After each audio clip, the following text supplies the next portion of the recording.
15 years ago today was one of the deadliest natural disasters in the history of Haiti. A 7.0 magnitude earthquake struck the island nation, killing 300,000 people and injuring 300,000 others. Over 1 million people were displaced after many structures crumbled. A significant number of Haitians came here to South Florida after the catastrophic natural disaster. Now, in remembrance today, hundreds of people gathered in Little Haiti at the Toussaint Louverture statue.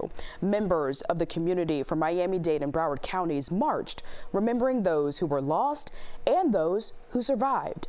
One woman at today's ceremony says she survived being buried under her school desk for 5 days. She lost her arm. A moment of silence happened at 4:53 today. That is the time the earthquake hit the island in 2010.